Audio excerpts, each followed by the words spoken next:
Party फोडेर सरकार ढालेर प्रतिक्रियावादीहरूको सेवामा समर्पित हुन जाने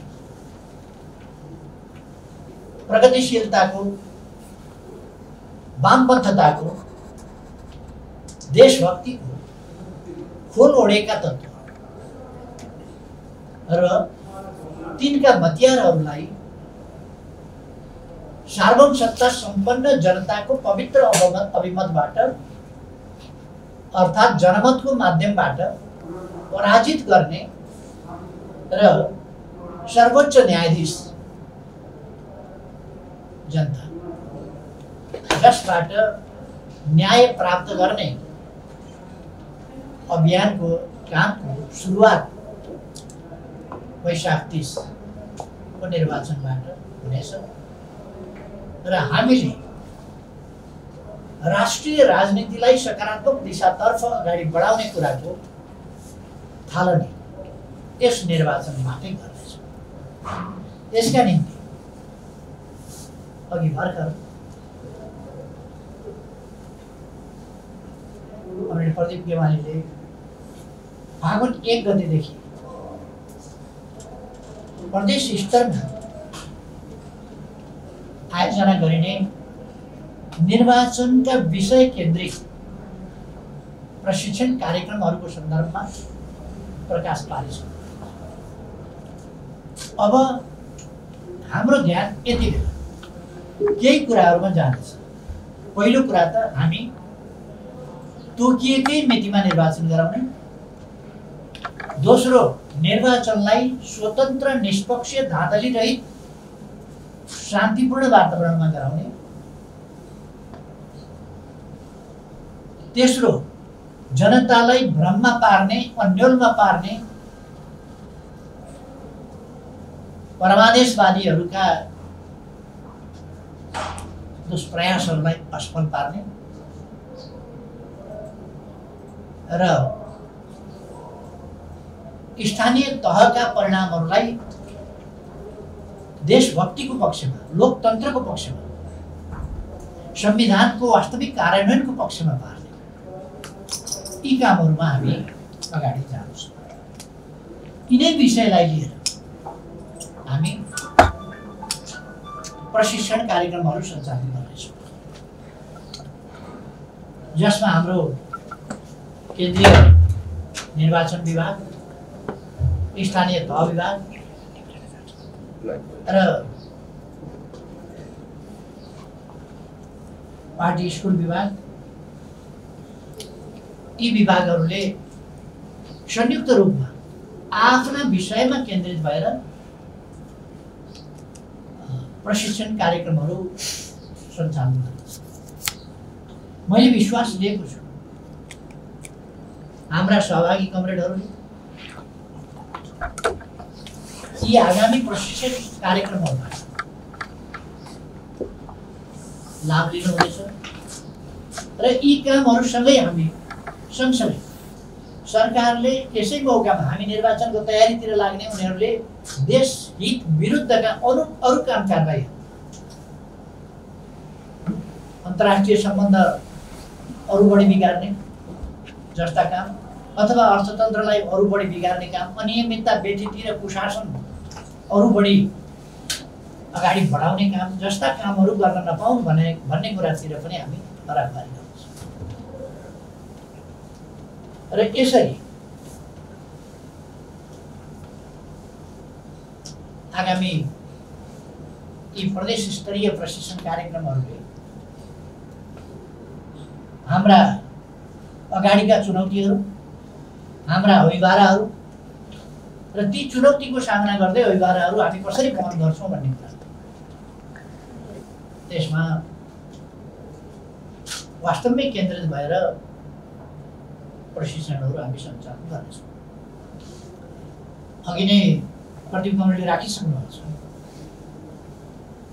ती कार्यक्रमहरूमा प्रदेश इन्चार्ज र सह इन्चार्जहरू, प्रदेश कमिटीका पदाधिकारीहरू, जिल्ला इन्चार्ज र जिल्ला कमिटीका पदाधिकारीहरू, पालिका कमिटीका अध्यक्षहरू, पार्टीका तर्फबाट निर्वाचित सांसद, प्रदेश सभा सदस्य, जिल्ला समन्वय समितिका प्रमुख र उपप्रमुख तथा पालिकाका अध्यक्ष, मेयर, उपाध्यक्ष, उपमेयरहरू सहभागी हुनुहुन्छ। र मैले अघि नै भने यस प्रशिक्षण अभियान, मैले अभियान किन भनेको भने यो हामी एक दिन मात्रै गर्दैनौँ, एउटा मात्रै क्षेत्रमा गर्दैनौँ। आज प्रारम्भ भयो यस अभियान र अब हामी सातै प्रदेशमा यस आजकोलाई हामीले यसको शुभारम्भ मात्रै भनेका छौँ र यो प्रशिक्षण भन्दा पनि प्रशिक्षणको शुभारम्भ हो। र यस अभियानले निर्वाचनको तयारीका सन्दर्भमा र आवश्यक कामहरूका सन्दर्भमा हामी सबैलाई स्पष्ट पार्नेछ र महत्त्वपूर्ण निर्वाचनको तयारीको सन्दर्भमा योगदान गर्नेछ भन्ने मैले विश्वास लिएको छु र यी प्रशिक्षण कार्यक्रमहरूको सफलताको निम्ति म हार्दिक शुभकामना भन्न चाहन्छु। मैले अघि नै एकपल्ट अलिकति भने कि हाम्रो पार्टीको चर्को दबाब र संविधानको पालना गर्नै पर्छ, कानुनी राजभन्दा पर जान पाइँदैन भनेर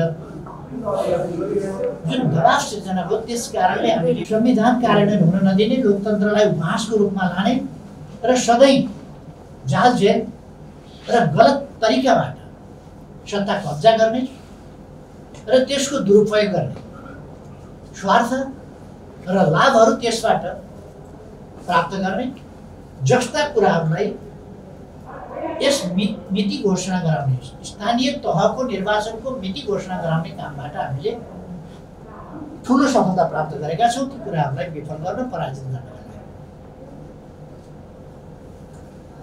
त्यसकारण मैले अघि नै सबैमा हार्दिक धन्यवाद भनिसकेँ। सबैलाई धेरै धेरै धन्यवाद छ। यस बिन्दुसम्म राजनीतिलाई ल्याउन सफलता प्राप्त भएको। अब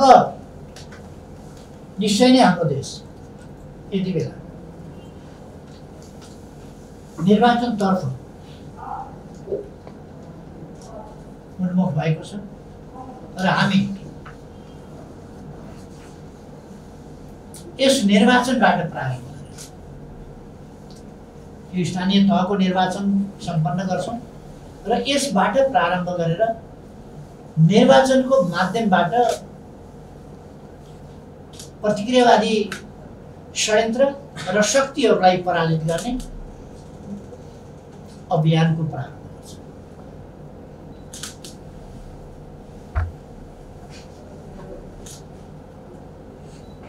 हामी सबैलाई थाहा छ र खास गरी नेकपा एमालेको मान्यता छ।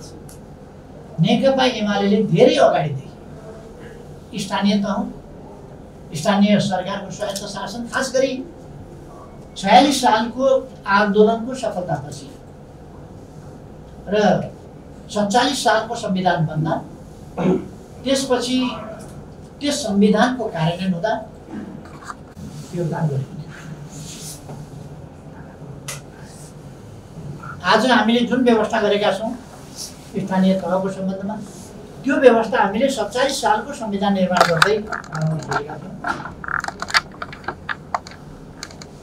जनसहभागिता, विभिन्न क्षेत्रको जनसहभागिताको अभिवृद्धि, समावेशिता जस्ता कुराहरूलाई ध्यानमा राखेर हामीले 54 सालमा ऐन निर्माण गर्दा त्यसै गरी हामीले ध्यान दिएका थियौँ र स्थानीय स्वायत्त शासन ऐन निकै धेरै सकारात्मक ढङ्गले अगाडि बढाएका थियौँ।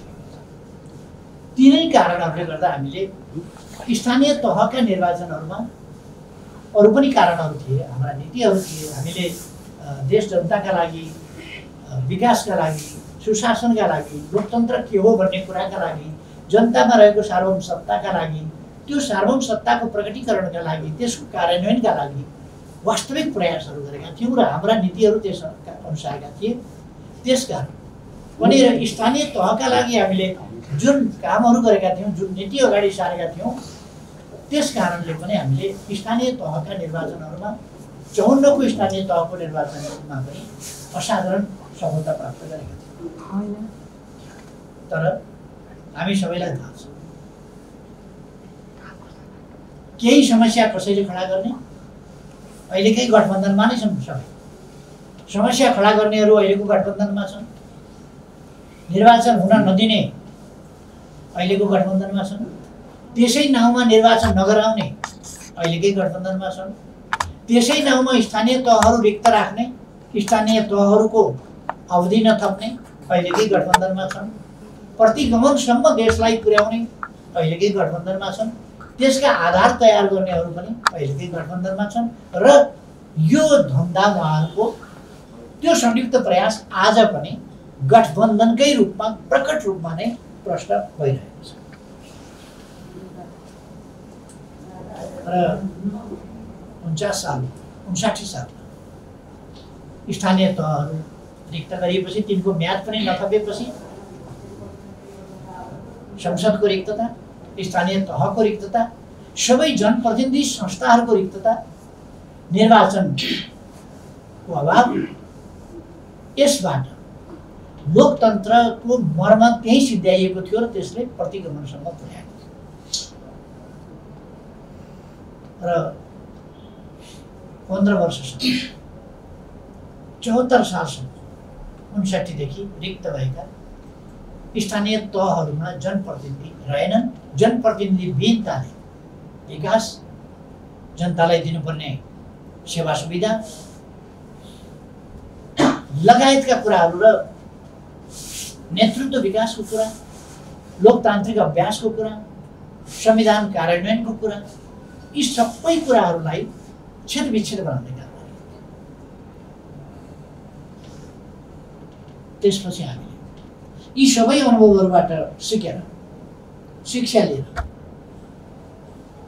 अहिलेको संविधान निर्माणको क्रममा 3 तहको सङ्घीय ढाँचा निर्माण गर्यौँ र त्यसै अनुसार संवैधानिक प्रबन्ध र तिनीहरूलाई आफ्ना ठाउँमा अधिकार सम्पन्न बनाउने र तिनै तहलाई सरकारको रूपमा हामीले सिंहदरबारको अधिकार गाउँ गाउँमा, सिंहदरबारको सरकार गाउँ गाउँमा भन्ने नारा पनि दियौँ र त्यसै गरी तिनै तहलाई सरकारको, 3 तहका सरकार भनेर सरकारको रूपमा अगाडि सारे।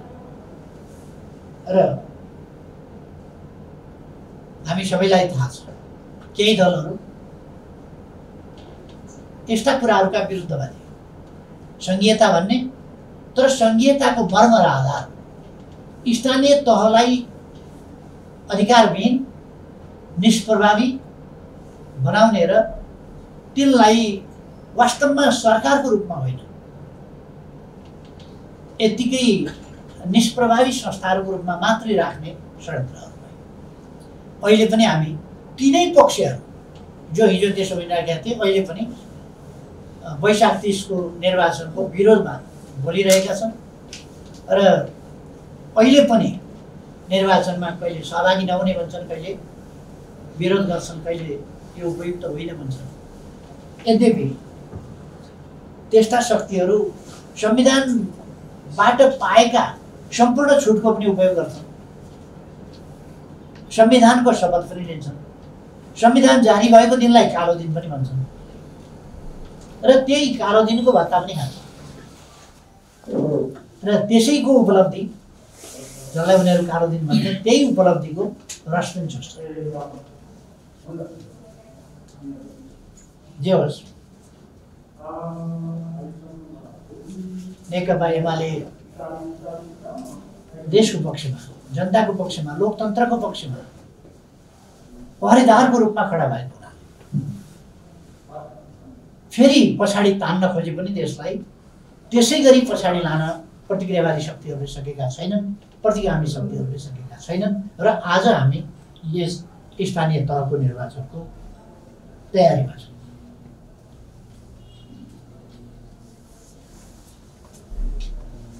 खास गरी स्थानीय तहले संविधानमा 22वटा अधिकारहरू, मुख्य रूपमा 22वटा अधिकारहरू प्रयोग गर्छ। कार्य विस्तृतीकरण प्रतिवेदनमा स्थानीय तहले गर्ने पूर्वाधार विकास, सामाजिक विकास, आर्थिक विकास सामान्य हिसाबमा जनप्रतिनिधित्वका सामान्य निकाय मात्रै होइन, लोकतन्त्रका खम्बाको रूपमा राज्य सत्ता र त्यसबाट जनताले प्राप्त गर्नुपर्ने सेवा सुविधा, सिफारिस वा अन्य यस्ता कुराहरूको सन्दर्भमा, स्थानीय तहको विकासको सन्दर्भमा अनेक कुराहरूमा जनतासँग प्रत्यक्ष र सबभन्दा नजिकबाट जोडिएको सरकार स्थानीय तहहरू क्रियाशील छ र यस उपलब्धिलाई हामीले ठुलो उपलब्धिको रूपमा लिनुपर्दछ कि यस्ता तहलाई हामीले यस्ता स्थानीय सरकार भनेर जनताले सबभन्दा नजिकबाट हेर्न पाउने, देख्न पाउने, छुन पाउने, सुन्न पाउने यस्तो सरकारहरूको रिक्तता हुन नदिएर हामीले निर्वाचनमा लाँदैछौँ।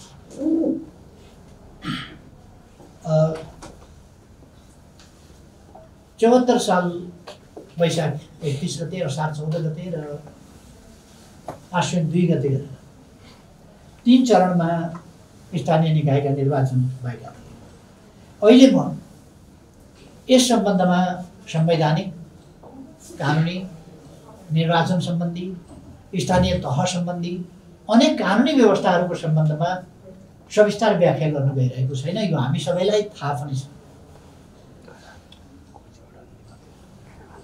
हामीले त्यस बेलाको निर्वाचनमा पनि सत्ता गठबन्धनसँग लडेर, त्यति बेला पनि सत्ता गठबन्धन नै थियो, सत्ता गठबन्धनसँग एक्लै लडेर हामीले 41.28% स्थानमा विजय हासिल गरेका थियौँ। यसमध्ये 123 जना मेयर र अध्यक्ष 171 गरेर, पालिका प्रमुखमा 294, उपमेयर 137 र उपाध्यक्षमा 175 गरेर 312 जना, वडा अध्यक्ष 2500 भनेको 2559 र सदस्यहरू खुलामा 5458 र महिलातर्फ 2777 र दलित महिला 2638 गरेर 14059 सिटमा हामीले हासिल गरेका थियौँ सफलता। जम्मा 34154 यो परिणाम आएको थियो। अर्थात् मैले अघि नै भने हाम्रो नतिजामा 41.28% गठबन्धनसँग लडेर हामीले एक्लै प्राप्त गरेका थियौँ त्यति बेला।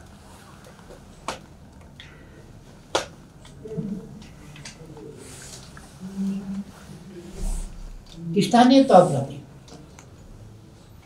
वर्तमान सरकारको गठबन्धनको नकारात्मक दृष्टिकोण हुनको कारण जनताका अधिकार, लोकतान्त्रिक प्रणाली र सङ्घीयताप्रतिको अरुचि आफ्ना स्वार्थमा केन्द्रित हुने र स्थानीय तहहरूमा एमालेको वर्चस्व पनि कायम भयो आदि कारणले गर्दा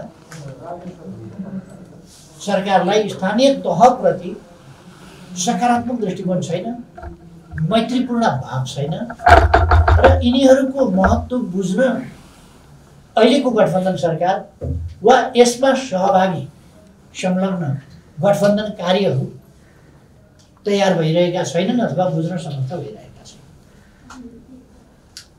एमालेको वर्चस्व यिनीहरूलाई बिजाइरहेको छ। अहिले हामीले 41.28% त्यति बेला जितेकै यिनीहरूलाई पचिरहेको छैन भने अब आउँदो निर्वाचनमा हामी बहुमत जित्छौँ के गर्न मिल्छ र?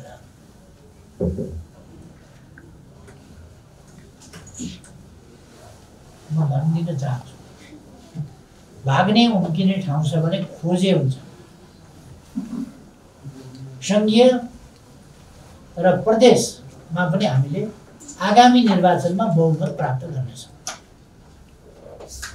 यो गठबन्धन तोडेर होइन, गठबन्धन कायमै राखेर गठबन्धनसँग लडेर हामी बहुमत प्राप्त गर्छौँ भन्ने कुरा म अहिले नै भन्दैन चाहन्छु। फेरि पनि कुनै उपाय छ भने, तर निर्वाचनबाट हामी कसैलाई भाग्न पनि दिँदैनौँ र निर्वाचनलाई अबका निर्वाचन बत्ती निभाएर जित्ने, मतपत्र च्यातेर जित्ने सपना नदेखे हुन्छ, कल्पना कसैले नगरे हुन्छ, त्यो पनि भनिदिन चाहन्छु।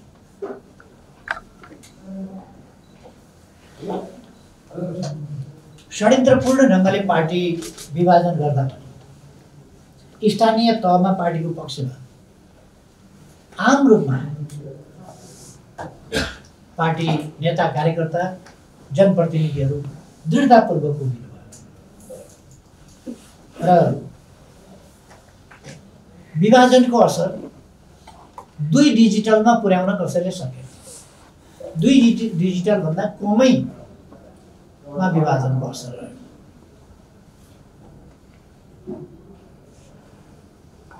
म जनप्रतिनिधिहरूलाई, हाम्रो पार्टीको तर्फबाट निर्वाचित जनप्रतिनिधिहरूलाई हार्दिक धन्यवाद भन्न चाहन्छु। आन्दोलनप्रतिको, देशप्रतिको, जनताप्रतिको, लोकतन्त्रप्रतिको, संविधानको कार्यान्वयनप्रतिको, पार्टीप्रतिको तपाईँहरूको निष्ठा, त्यसलाई म सलाम भन्न चाहन्छु, त्यसलाई धन्यवाद भन्न चाहन्छु।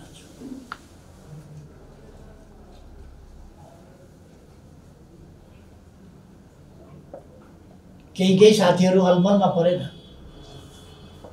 षड्यन्त्रकारी तत्त्वहरूका पछाडि भ्रमवश जानुभएको हुन सक्दछ। म अहिले पनि उहाँहरूलाई त्यस्ता भ्रममा परेर देशका विरुद्ध, जनताका विरुद्ध, पार्टी आन्दोलन, लोकतन्त्रका विरुद्धका क्रियाकलापहरूमा शरिक नहुन र पार्टीमा फिर्ता आउन हार्दिक आग्रह पनि गर्न चाहन्छु। सबै साथीहरूलाई अलमलमा नपरौँ।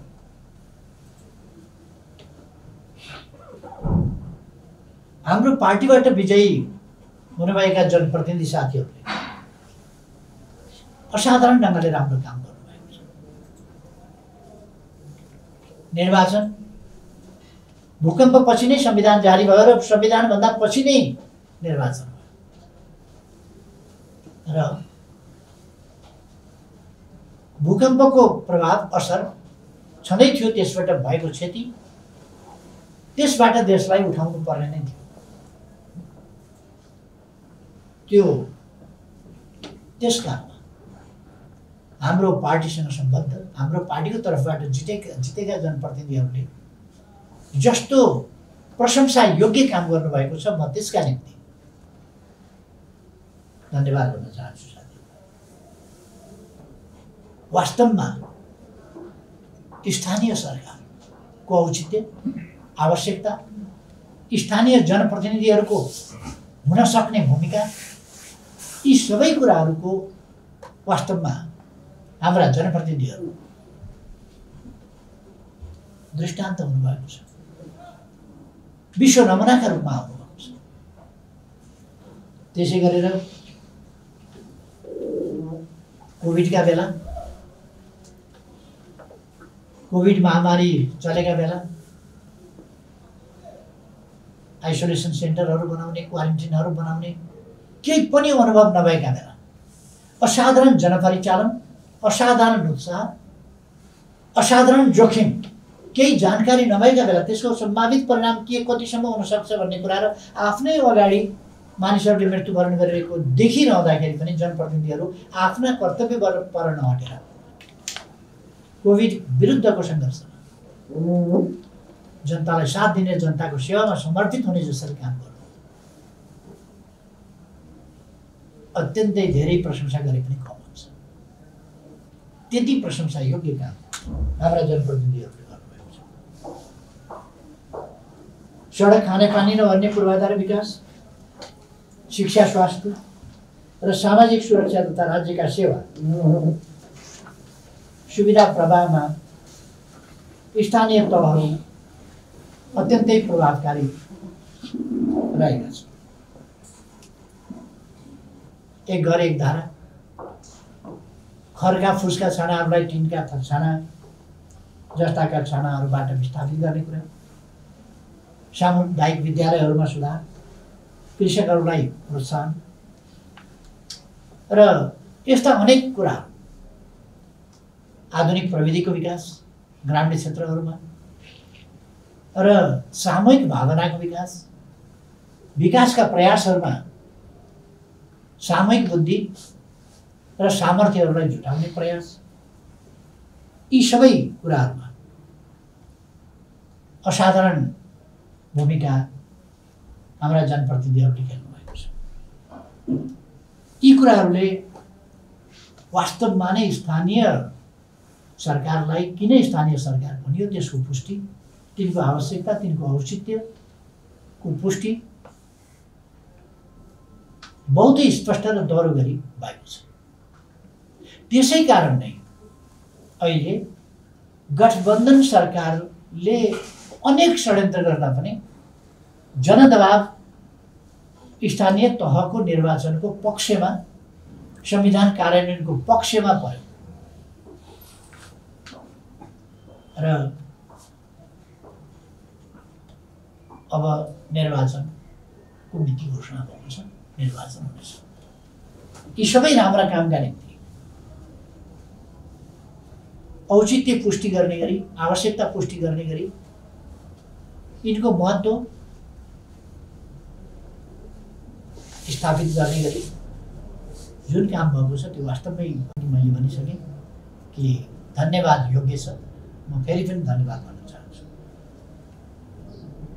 यो कार्यकाल अवश्य नै संविधान जारी भएपछि यस प्रकारले अधिकार सहित कार्यपालिकीय अधिकार, व्यवस्थापकीय अधिकार वा न्याय क्षेत्रका अधिकार समेत प्रयोग गर्ने गरी स्थानीय सरकारको रूपमा एकातिर शासन, एकातिर विकास र सामाजिक जीवनका सम्पूर्ण क्षेत्रको विकासको जिम्मा लिएर हाँक्ने सन्दर्भमा निर्वाचन पछिको यो स्थानीय तहको कार्यकाल भनेको पहिलो कार्यकाल थियो जहाँ कानुन थिएन। संविधान त थियो तर स्थानीय तहको निर्वाचन हुँदा स्थानीय तह सञ्चालन सम्बन्धी कानुन थिएनन्। अनेक क्षेत्रका अनेक विधाका कानुनहरू थिएनन्, ती निर्माण गर्नु थियो। बस्ने ठाउँ थिएन, संरचना थिएन, सरकारको रूपमा काम गर्ने गरी ठाउँ थिएन र कसरी काम गर्ने भन्ने अग्रजहरूसँग सोध्ने, कोही यस ढङ्गले काम गर्ने, त्यो पहिले गाविस भनेर, नगरपालिका भनेर जुन काम गरिएको थियो यस ढङ्गले काम गर्ने उनीहरूसँग अधिकार पनि थिएन। त्यसकारण कसैसँग सोध्ने, कसैबाट अनुभव लिने अवस्था पनि थिएन र विदेशका अनुभव, अरूका अनुभव हामीलाई जस्तै काम पनि लाग्दैन। हामीले आफैले अनुभवहरू आफ्ना कामका दौरानमा विकास गर्नु पर्थ्यो। यसरी अनुभव विकास गर्दै जसरी काम गर्नुभएको छ, यी सबै कुराहरूको अभावमा तिनलाई पूर्ति गर्दै, संरचनाहरू तयार गर्दै, कानुन निर्माण गर्दै, शासन सरकार चलाउँदै, विकासको अभियानलाई अगाडि बढाउँदै, नयाँ नयाँ अवधारणाहरूलाई कार्यान्वयन गर्दै र केन्द्रमा सँगसँगै केन्द्रमा नेकपा एमालेको सरकार भयो। त्यसले नयाँ नयाँ नीतिहरू सुशासनको सम्बन्धमा, विकासको सम्बन्धमा, अनेक क्षेत्र, विकासका अनेक क्षेत्रहरूको सम्बन्धमा जुन ल्याए त्यसलाई प्रभावकारी ढङ्गले कार्यान्वयन गर्ने सन्दर्भमा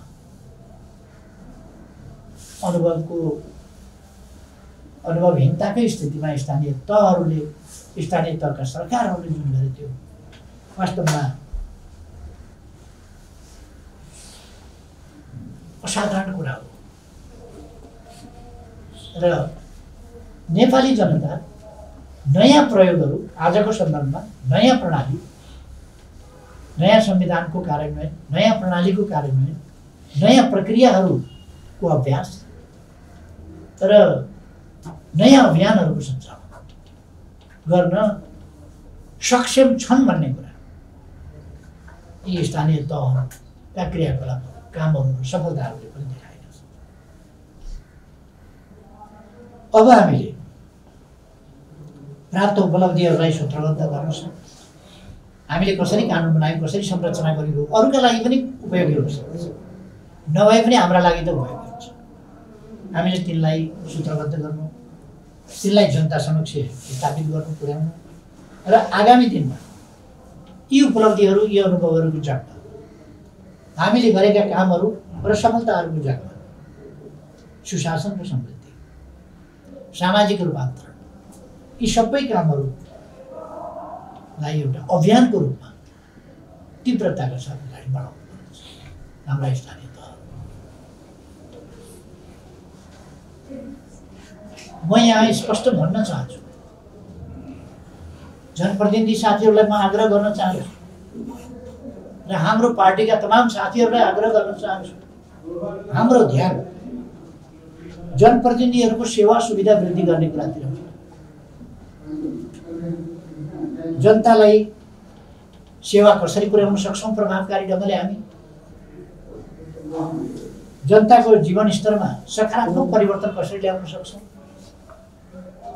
परिवर्तन भएको छ भन्ने अनुभूति जनस्तरमा कसरी पुर्याउन सक्छौँ र खास गरी उहाँहरूको दैनिक जीवनमा के सकारात्मक परिवर्तन ल्याउन सक्छौँ। मैले के पाएँ भन्दा यो चिज मैले नयाँ पाएँ, नयाँ परिवर्तन भयो, मेरो जीवनमा नयाँ परिवर्तन यो भयो भनेर वर्तमान संविधान, वर्तमान प्रणाली, वर्तमान संरचनाहरू र वर्तमान जनप्रतिनिधिहरू समेत औचित्य, प्रभावकारिता, यी कुराहरू हामीले पुष्टि गर्ने बाटोमा जानुपर्छ। हामी लड्ने आफ्नो निम्ति होइन, हामी लड्ने देशका निम्ति हो, हामी लड्ने जनताका निम्ति हो, जनताको खुशहालीका निम्ति हो, जनताको जीवनस्तरमा सुधार ल्याउनका निम्ति हो, जनतालाई सुविधा सम्पन्न बनाउनका निम्ति हो। आधुनिक सुविधाहरू कसरी जनतासम्म हामी पुर्याउन सक्छौँ, मानव जातिले प्राप्त गरेका उपलब्धि कसरी हामी पुर्याउन सक्छौँ, आधुनिक प्रविधि उनीहरूको दैनिक जीवनमा पनि हामी कसरी प्रयोग गर्न सक्छौँ र त्यसबाट जीवनलाई सुविधायुक्त कसरी बनाउन सक्छौँ। यी कुराहरूका साथै पूर्वाधारको विकास, सामाजिक पूर्वाधारको विकास, भौतिक पूर्वाधारको विकास, दुईटै पक्षलाई हामी कसरी अगाडि बढाउन सक्छौँ जस्ता कुराहरूतर्फ हामी केन्द्रित हुनुपर्छ। त्यसै गरेर हामीले रोजगारीका सृजना कसरी गर्ने, उत्पादकत्व वृद्धि कसरी गर्ने र उत्पादन वृद्धि कसरी गर्ने, परनिर्भरता हटाउने, आत्मनिर्भरता कसरी बढाउने, युवाहरूमा उद्यमशीलता र श्रमलाई सम्मान गर्ने प्रवृत्ति कसरी बढाउने, हामी आफैले आफ्नो देशको विकास गर्न सक्छौँ भन्ने भावना कसरी हामी भित्र जगाउने र खास गरी हाम्रो नयाँ पिँढीमा जगाउने। हाम्रा पार्टीका कार्यकर्ताहरू र हाम्रा जनप्रतिनिधिहरूले यी कामहरू गर्नुपर्दछ र यी काममा सैद्धान्तिक तवरले मात्रै होइन, व्यवहारिक तवरले पनि जोड्नुपर्छ।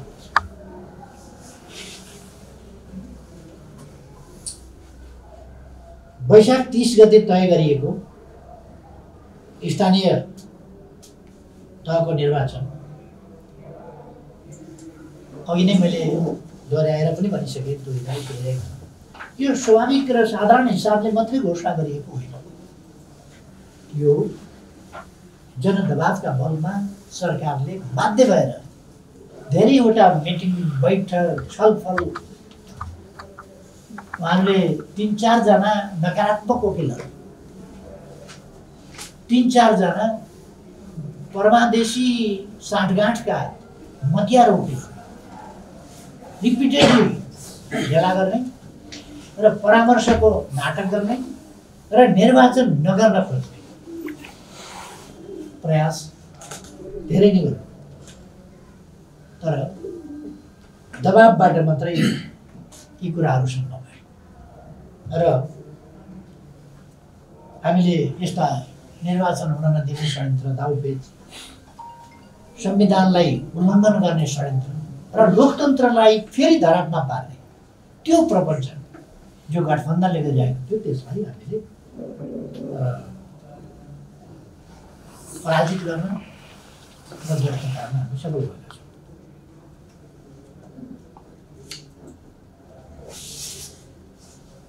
यो निर्वाचनको खास अर्थ छ।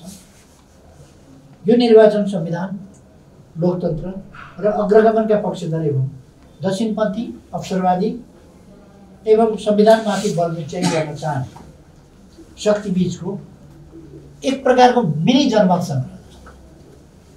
यो जनमत सङ्ग्रह नै हो एउटा कि यस प्रकारका शक्तिहरू र जनशक्तिका बीचको, जनचेतना र जनतालाई अल्मल्याउन खोज्ने, भ्रममा पार्न खोज्ने शक्तिहरू बीचको यो एउटा जनमत सङ्ग्रह। जनतामा सचेतनता कति आयो, सही विचारमा कति जनता सङ्गठित भए, आफ्नै हितका निम्ति जनता कति सचेतनतापूर्वक उभिन सक्ने ठाउँमा जनताको कत्रो हिस्सा, कति प्रतिशत त्यसमा गयो भन्ने कुराको यो खालि यो पालिकाका प्रमुख, उपप्रमुख सदस्य अथवा मेयर, उपमेयर, वडा अध्यक्षको निर्वाचन मात्रै होइन। योभन्दा यस निर्वाचनको धेरै व्यापक, धेरै ठुलो अर्थ र महत्त्व रहेको छ। हामीले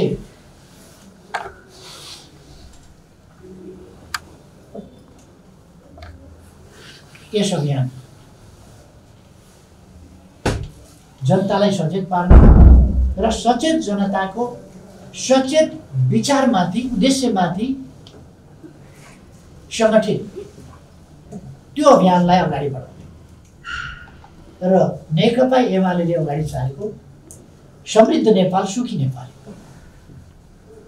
यो राष्ट्रिय आकाङ्क्षालाई पुरा गर्नका लागि हामी अगाडि बढ्छौँ। यो आकाङ्क्षाकै नाउँमा छुट्टै कतै सञ्चालित हुने हो। समृद्ध नेपाल, सुखी नेपालीको राष्ट्रिय आकाङ्क्षा त्यो छुट्टै अभियानको रूपमा चल्ने होइन। त्यो त स्थानीय तहका निर्वाचन, संविधानको कार्यान्वयन, अरू तहका निर्वाचनहरू, सङ्घीय तहका निर्वाचन, प्रदेश तहका निर्वाचन अथवा विकास निर्माणका कामहरू, भ्रष्टाचारको नियन्त्रण, सुशासनको प्रत्याभूति, जनताका विरुद्ध दमन नगर्ने कुरा, जनतालाई अधिकार सम्पन्न बनाउने कुरा, शिक्षा क्षेत्रको विकासमा, त्यसै गरेर स्वास्थ्य क्षेत्रको विकासमा, भौतिक पूर्वाधारहरूको विकासमा, बाटाघाटा पुलहरूको विकासमा, यी कुराहरूमा देखिन्छ। सुरुङहरूको विकासमा देखिन्छ, अरू टेक्नोलोजीको विकासमा देखिन्छ, आइटीको विकासमा देखिन्छ, डिजिटल नेपालको अभियानमा देखिन्छ, हामीले आफ्नै सेटेलाइट निर्माण गर्ने कुरामा देखिन्छ, हामीले जलमार्ग परिचालन गर्ने कुरामा देखिन्छ र हामीले विकासका पूर्वाधार र सामाजिक पूर्वाधार, भौतिक पूर्वाधार र सामाजिक पूर्वाधार दुईटै क्षेत्रमा कसरी सफलता प्राप्त गरेका छौँ। त्यस कुरामा समृद्ध नेपाल, सुखी नेपालीको हाम्रो अभियान त्यो कहाँनिर पुग्यो भन्ने कुरा र त्यसको सफलता त्यहाँनिर प्रकट हुन्छ। त्यसकारण आज हामीले यस निर्वाचनलाई पनि समृद्ध नेपाल, सुखी नेपालीको राष्ट्रिय आकाङ्क्षा पुरा गर्ने बाटाको एउटा महत्त्वपूर्ण संवैधानिक र कानुनी एवं संरचनागत आधारको रूपमा, त्यो प्रयासको रूपमा यसलाई बुझ्नुपर्छ र त्यसै गरी हामीले अगाडि बढाउनुपर्छ।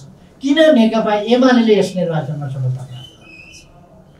यसकारण कि समृद्ध नेपाल, सुखी नेपालीको राष्ट्रिय आकाङ्क्षा अन्यथा भएर नेकपा एमाले नजितिकन, विजय हासिल नगरिकन यो पुरा हुनै सक्दैन, अरूले पुरा गर्नै सक्दैन, अरूको दृष्टिकोणै छैन।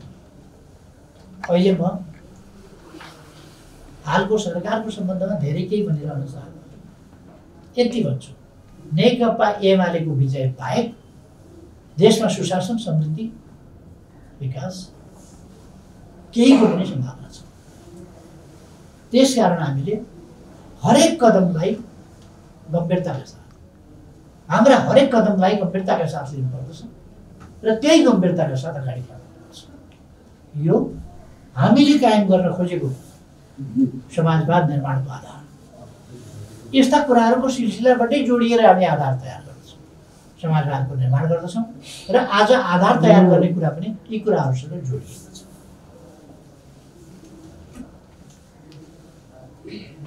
हामीलाई स्थानीय तहको निर्वाचनमा कोही मान्छेलाई वडा अध्यक्ष बनाउन, वडा सदस्य बनाउन अथवा कसैलाई मेयर बनाउन, उपमेयर बनाउन भन्ने बुझ्नु, समन्वयको प्रमुख बनाउन भन्ने बुझ्नु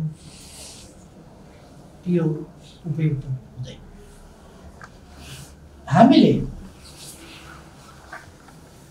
किन जित्नुपर्छ?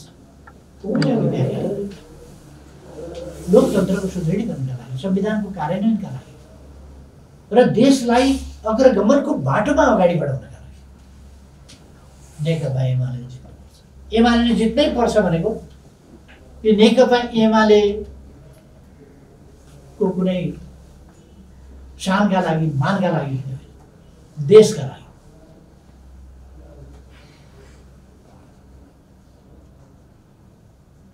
मैले देशका लागि भनिरहँदा अहिले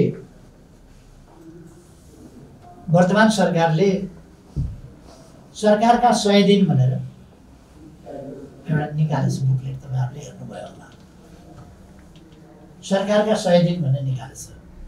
त्यसको अगाडिपट्टि कभर पेजमा नेपालको नक्सा छ, दाहिने साइडमा शेरबहादुर देउवा प्रधानमन्त्रीजीको फोटो छ, देब्रे साइडमा नेपालको नक्सा छ। सरकार बनेको 100 दिनसम्मका उपलब्धिहरू, केही त उपलब्धि उहाँहरूले अब उल्लेख गर्नुभएको होला, मैले त्यसमा भित्र पसिरहन आवश्यक ठान्ने, किनभने 88 दिनसम्म सरकारै बनाएको थिएन, बाँकी 12 दिनमा के गर्नुभयो होला। त्यसो भएर म त्यति भित्र गएन, तर बाहिरै मलाई त्यो किताबमा के छ भन्ने कुराको ज्ञान घाँटी घाँटीसम्म आउने गरी चाहिँ प्राप्त भयो। उहाँहरू समेत भएर संसदमा हामीले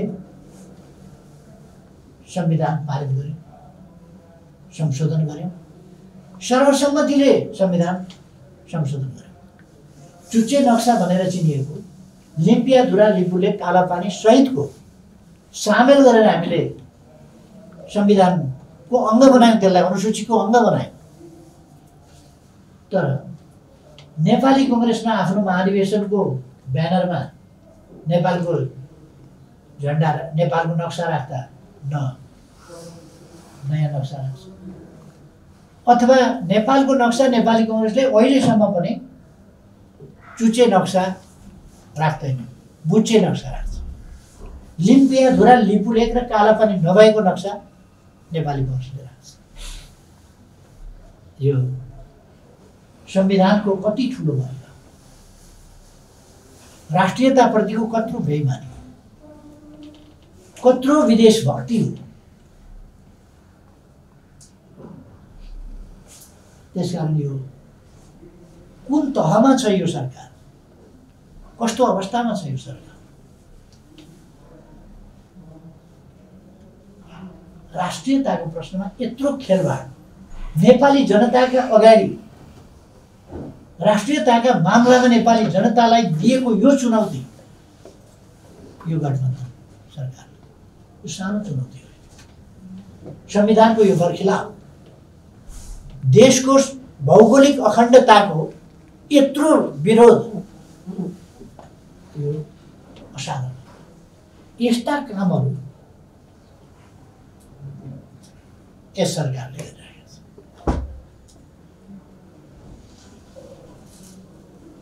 त्यसकारण किन हामीले जित्न पर्छ? मैले फेरि धेरै कारणहरू जोडिरहनुपर्छ जस्तो। हामीले जित्नु पर्नका कारणहरू यो कुनै व्यक्ति विशेषलाई जिताउने अथवा अरू जस्ता मसिना कारणहरू होइन। अर्को कुरा म केही स्पष्ट गर्न चाहन्छु हाम्रो सबै साथीहरूलाई भने, हामी कसैले पनि यस्तो आशंका नगरे हुन्छ पार्टी सफलतामा पुग्यो, अब यसलाई कसरी सिद्ध्याउने भनेर पार्टी फुटाउने तत्त्वहरू, पार्टी फुटाउन नेतृत्व गर्ने, पार्टी फुटाउने, सरकार गिराउने, जाल जेल कपटपूर्ण ढङ्गले 12 बजे रातिसम्म संसद चलेको छ। बिहानै संसद 12 बजे राति रोकेर बिहानै अध्यादेश ल्याएर पार्टी फुटाउने। साउन 25 गते हामीले निष्कासन गरेका मान्छेहरू भदौ 10 गतेसम्म सूचना जारी नगरेर ती मान्छे कायमै राखेर जुन ढङ्गले हाम्रो पार्टी षड्यन्त्रपूर्ण ढङ्गले फुटाइयो, त्यस प्रकारका षड्यन्त्रमा उफ्रिएर लागेका पार्टी विरोधी, आन्दोलन विरोधी, वामपन्थ विरोधी, लोकतन्त्र विरोधी, देश विरोधी त्यस्ता तत्त्वहरूसँग हाम्रो कुनै चुनावी तालमेल हुन्छ कि भोलि गएर पार्टी एकीकरण एकता हुन्छ कि, त्यस्ता खालका भ्रमहरू नराखे हुन्छ। त्यस्ता तत्त्वहरूलाई मैले पहिले पनि भनेको छु, नो इन्ट्री, पार्टीमा त्यस्ता तत्त्वहरूलाई इन्ट्री छैन।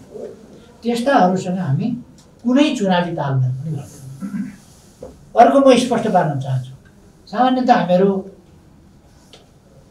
निर्वाचन एक्लै लड्छौँ।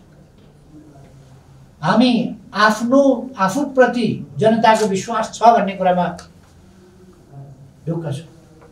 हामीले देशका लागि काम गरेका छौँ, जनताका लागि काम गरेका छौँ र राष्ट्रका लागि, राष्ट्रियताका लागि, भौगोलिक अखण्डताका लागि, स्वाधीनताका लागि, सार्वभौम सत्ताका लागि, जनताको सार्वभौम सत्ताका लागि हामीले काम गरेका छौँ। र हामी देश र जनताको हितका विरुद्ध कुनै पनि कदम, कुनै पनि काम कारबाही, कुनै पनि विचार न अंगीकार गर्छौँ, न अपनाउँछौँ, न चाहन्छौँ। हामी सधैँ स्पष्ट भइरहेका छौँ। नेकपा एमाले देशका विरुद्ध, जनताका विरुद्ध, राष्ट्रिय हितका विरुद्ध, राष्ट्रको सार्वभौम सत्ताका विरुद्ध, स्वाधीनताका विरुद्ध, स्वतन्त्रताका विरुद्ध, भौगोलिक अखण्डताका विरुद्ध, राष्ट्रिय हितका विरुद्ध वा स्वाभिमानका विरुद्ध कहिल्यै पनि कुनै विचार ग्रहण गर्दैन, कुनै नीति लिँदैन, कुनै कदम चाल्दैन। म सबैलाई स्पष्ट गर्न चाहन्छु,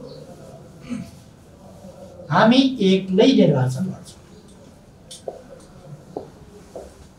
हामी एक्लै निर्वाचन लड्छौँ र स्थानीय तहका कतै कहीँ, स्थानीय तहले कहीँ कतै तालमेल गरेछ भने त्यो बेग्लै कुरा होला। तर हामी राष्ट्रिय स्तरमा कुनै शक्तिसँग पनि चुनावी गठबन्धन गरेर त्यस स्थानीय तहको निर्वाचन जानेवाला छैनौँ। एक्लै लड्छौँ, एक्लै विजय हासिल गर्छौँ। मैले अघि नै भने हाम्रो सम्पूर्ण काम कारबाही निर्वाचन गराउने र निर्वाचनलाई स्वतन्त्र, निष्पक्ष, धाँधली रहित, शान्तिपूर्ण वातावरणमा सम्पन्न गराउने कुरामा अब केन्द्रित हुनेछ र मत प्राप्त गर्ने र मतको रक्षा गर्ने, यस कुरामा हाम्रो केन्द्रित रहनेछ। निर्वाचन एउटा कर्मकाण्ड होइन। निर्वाचन जनताको अभिमतको, स्वच्छ अभिमतको वास्तविक प्रकटीकरण हो। जनताको स्वच्छ अभिमत प्रकट हुनुपर्दछ, त्यो गराउने कुरामा हामी लाग्दछौँ।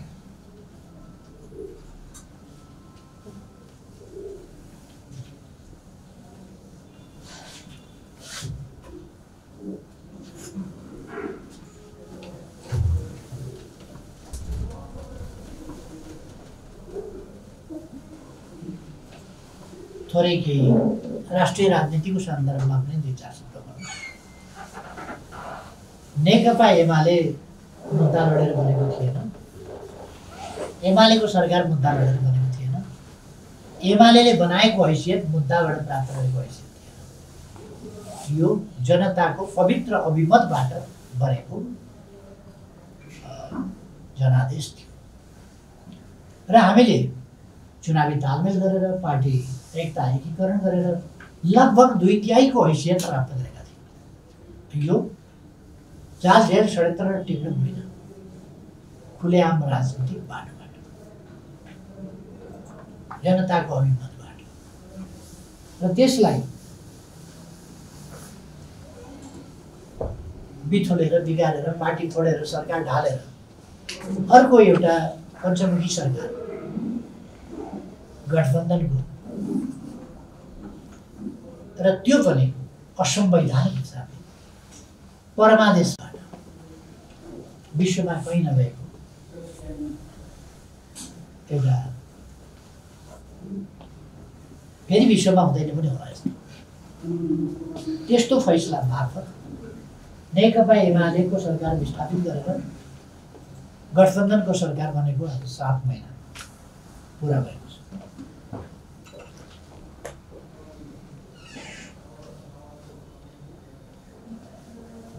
र यी 7 महिना देशमा नराम्रा कुरा बाहेक केही देख्न परेन, भोग्नु परेन। देशको 7 महिनाको अवधि बर्बाद भयो, र बर्बाद मात्रै भएन, कतिपय कुराहरू पछाडि भए।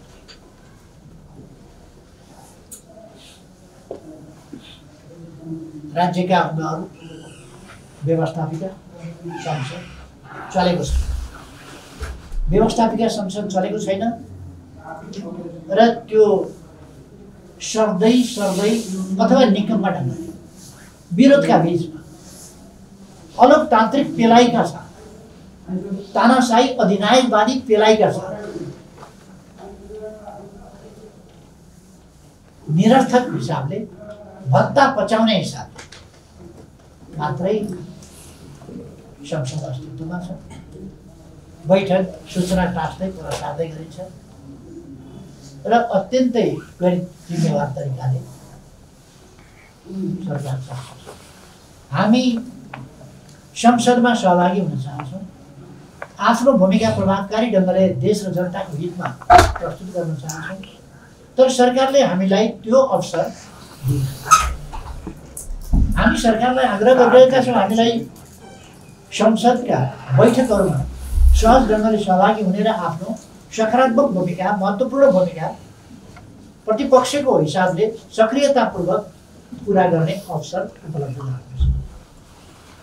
हाम्रो पार्टीका विरुद्ध सभामुख पार्टी फोड्ने षड्यन्त्रमा सहभागी हुन्छन्, आफ्नो कर्तव्य पालना गर्दैनन्, कर्तव्यबाट च्युत हुन्छन्, प्रतिपक्षका विरुद्धको मोर्चाबन्दीमा सामेल हुन्छन्, र हाम्रा विरुद्ध मुद्दा लड्न अदालतमा पनि पुग्छन्, अदालतको ढोका पनि ढकढक्याउन पुग्छन्।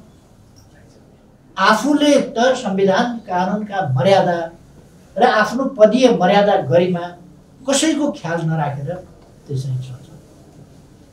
यस्तो अवस्थामा संसद निरर्थक भइरहेको छ, र संसदको बहुमूल्य समय खेर गएको छ। निर्वाचन हुन नदिने, संसद नचलाउने, संसद चल्न वातावरण अनुकूल नबनाउने, नयाँ निर्वाचन गर्न नदिने, संसदलाई निष्प्रभावी बनाएर राखिरहने र भेन्टिलेटरमा लगेर राखिदिने। कोमामा संसद भेन्टिलेटरमा छ,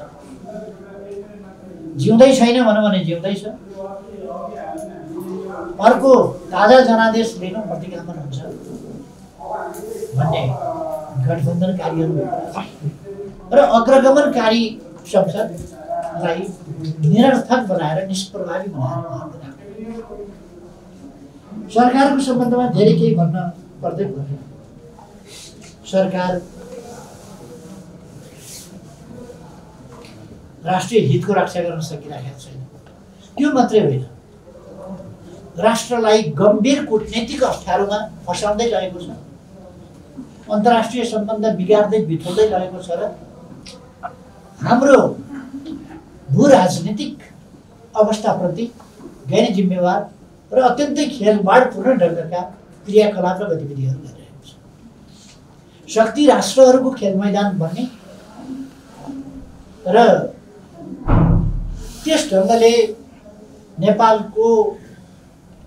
नेपालले चर्को दबाव सहनुपर्ने, आफ्नो सार्वभौम सत्ताको रक्षा र स्वाधीनता र स्वतन्त्रताको रक्षाका साथ स्वतन्त्र ढङ्गले तटस्थ निष्पक्ष परराष्ट्र नीति, शान्तिको पक्षमा, न्यायको पक्षमा परराष्ट्र नीतिमा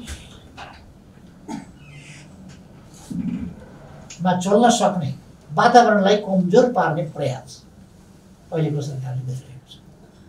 छिमेकीहरूको सँगको सम्बन्ध बिगारिरहेको छ र तथाकथित सीमा विवाद निकाल्ने, जहाँ सीमा विवाद छ त्यसलाई विवाद नबन्ने, जहाँ हाम्रो भूमि मिचिएको छ त्यो फिर्ता ल्याउँछु नभन्ने, हाम्रो भूमि जो संसदले सर्वसम्मतिले जनताको प्रतिनिधित्वको सर्वोच्च प्रतिनिधि संस्थाले सर्वसम्मतिले संविधान संशोधन गरेर त्यसलाई संविधानको अङ्ग बनाइसकेका छ, त्यस कुरालाई समेत अस्वीकार गरेर राष्ट्रको भौगोलिक अखण्डतामाथि नै खेलवाड गर्ने यस प्रकारका अपराधिक क्रियाकलाप समेत यो सरकार गरिरहेको छ। एकातिर अर्कातिर धान बाली नष्ट भएको छ, राहत दिँदैन। जनतालाई समस्या परेका छन्, समस्या हेर्दैन। जाडोको समयमा हामीले जाडो सुरु हुनुभन्दा अगाडि नै तराईमा कम्बल, पहाडमा ज्याकेट बाँड्ने गरेका थियौँ। यसपल्ट सरकारले त्यतापट्टि मतलब राख्यो। अरू कुराहरू पनि ठम्म छन्, विकास निर्माणका कुराहरू ठम्म छन्। अब लगानी गर्ने पुँजी सरकारसँग छैन, नयाँ लगानी गर्ने कतै पनि ठाउँ छैन र कृत्रिम खालको अर्थतन्त्रतर्फ मुलुक धकेलिएको छ। हुन्डीका कारोबार, ब्याङ्किङभन्दा हुन्डीका कारोबार जस्ता कुराहरू फस्टाएका छन्। रेमिटेन्स घटेको छ। बाहिर जाने वैदेशिक रोजगारीमा जानेहरूको सङ्ख्या बढेको छ तर रेमिटेन्स घटेको छ। अर्थात् यहाँनिर अवांछित क्रियाकलापहरूले प्रवेश पाएको छ।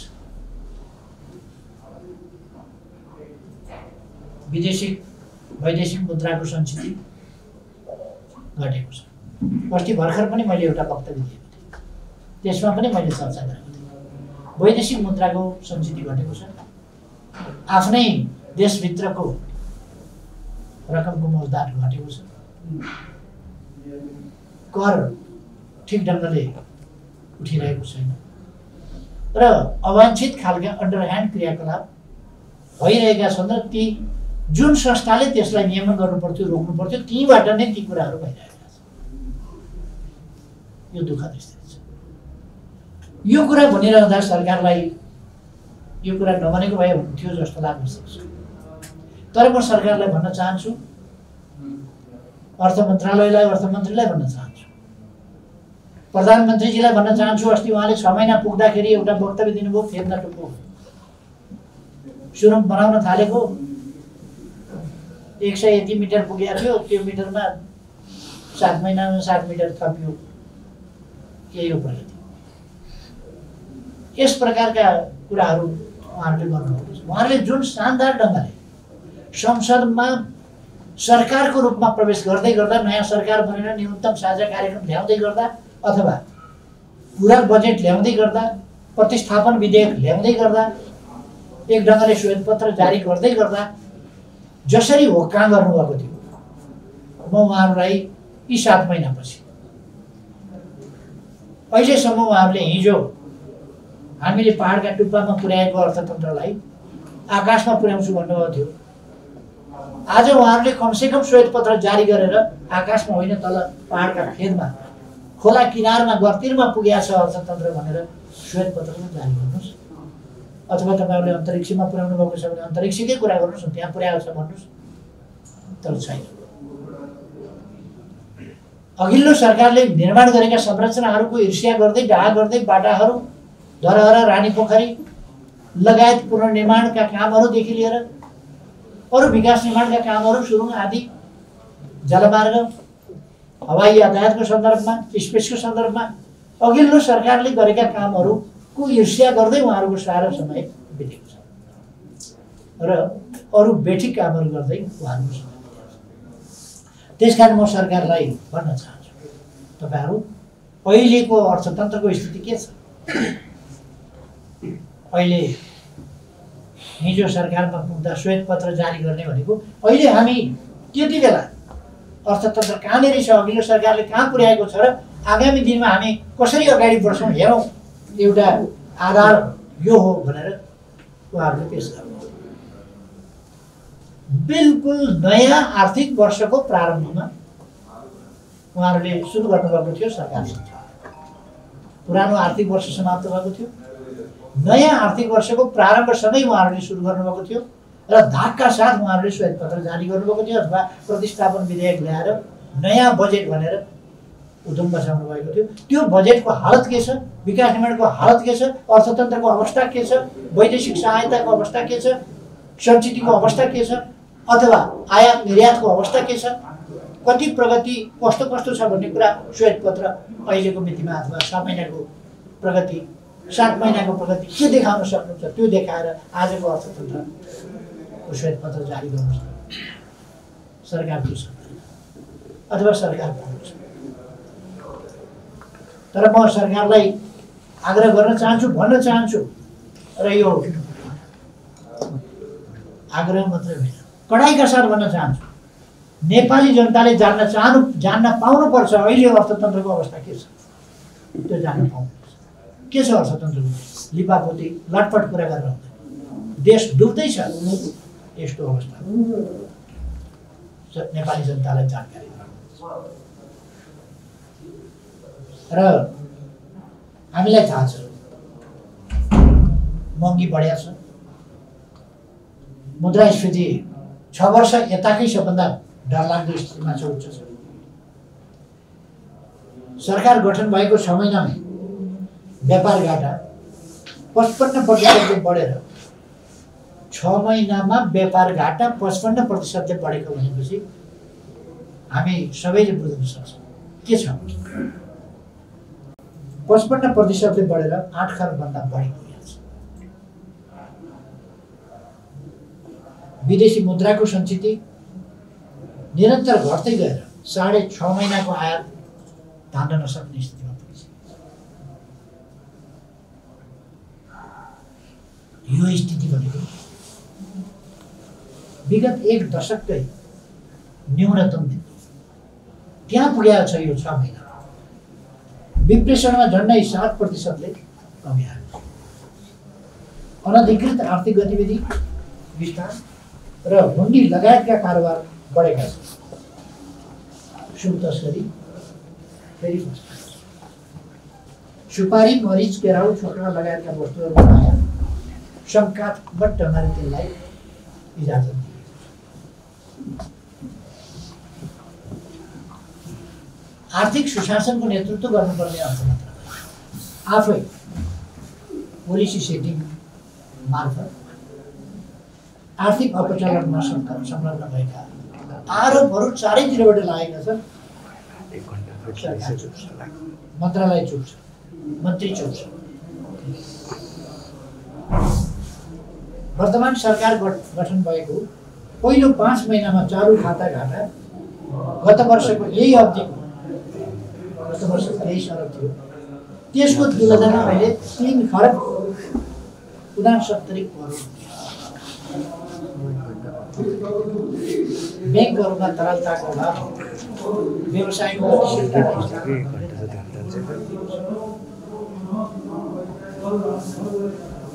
7% आर्थिक वृद्धि हासिल गर्ने र प्रत्येक महिना 10% का दरले पुँजीगत खर्च गर्ने सरकारको दाबी थियो।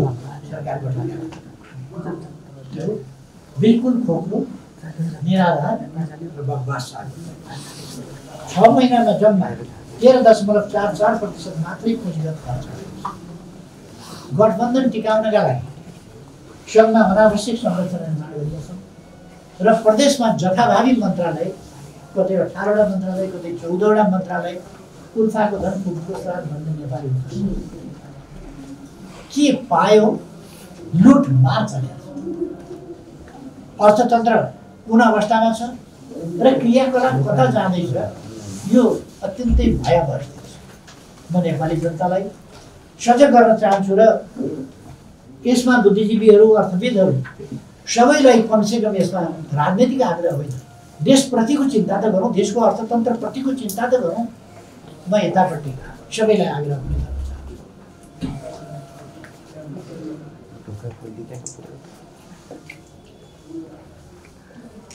र अहिले चालु खर्च वृद्धि भएर 38.15% पुगेको छ। यो असाधारण नकारात्मक दिशातर्फ गयो। त्यसकारण यो अवधि समय खेर गएको मात्रै होइन, 7 महिनाको समय खेर गयो भन्ने मात्रै होइन। समय खेर मात्रै गएको भए पनि हामी फेरि समेट्न सक्थ्यौँ होला, तर नकारात्मक दिशातर्फ देश गएको छ, अर्थतन्त्र गएको छ। सरकारले विकास साझेदार त्यो विश्वास समेत पनि गुमाउँदै गएको छ। आर्थिक वर्षको पहिलो 6 महिनासम्म विदेशी अनुदान एक ढङ्गले भने नै शून्य प्राय छ। आगामी 3 वर्षभित्र देशका सबै स्थानीय तहका केन्द्रलाई प्रदेशका राजधानीसँग जोड्ने कालोपत्र सडकले जोड्ने हाम्रो योजना जुन थियो त्यसलाई प्रभावित गर्ने गरी बजेट कटौती गरेको छ। विकासका पूर्वाधारहरू कमजोर बनाइएको छ। 100औं सडक आयोजनाहरू रद्द गरिएको छ। मेलम्ची परियोजनालाई सञ्चालन गर्नका लागि सरकार पुरै उदासीन देखियो।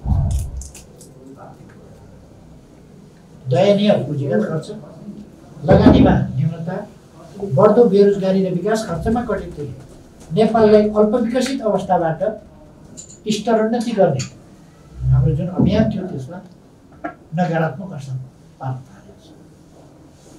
जुन उत्साह थियो अर्थतन्त्रमा,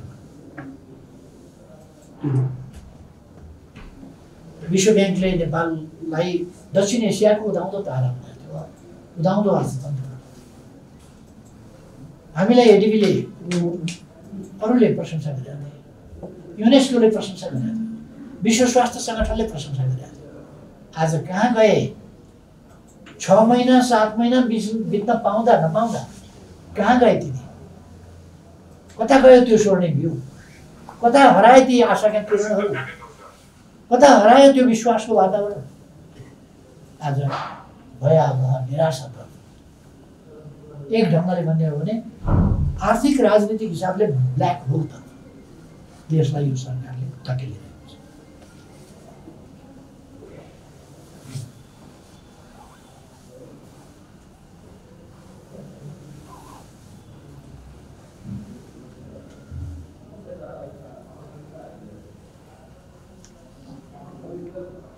मुलुकको बाह्य सम्बन्धमा गम्भीर असन्तुलन र विचलनहरू देखा परेको छ।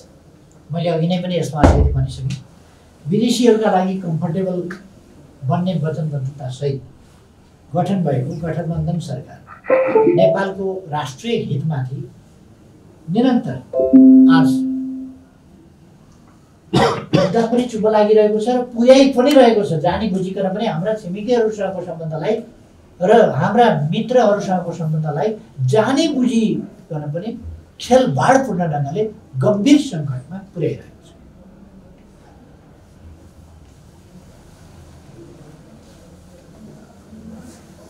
कालापानी क्षेत्रमा एकतर्फी ढङ्गले बाटो भन्दा बोल्दैन। जयसिंह धामी ट्विन काटेर झराइन्छ। बोल्ने हिम्मत राख्दैन नागरिकहरूको जीवनको सम्बन्धमा, बोल्ने हिम्मत राख्दैन। र नागरिकको ज्यान जान्छ।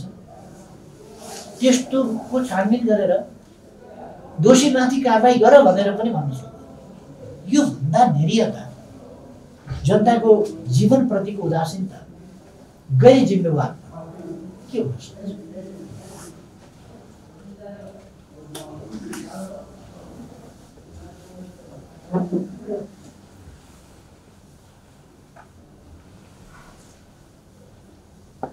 अमेरिकी सहायता परियोजना एमसीसीका बारेमा सत्ता गठबन्धनकै नेताहरूले दिइरहेका विरोधाभासपूर्ण अभिव्यक्तिले विकास परियोजनालाई भू राजनीतिक द्वन्द्वको विषय बनाउन कोसिस गरेको छ, मुख्य गरेको छ।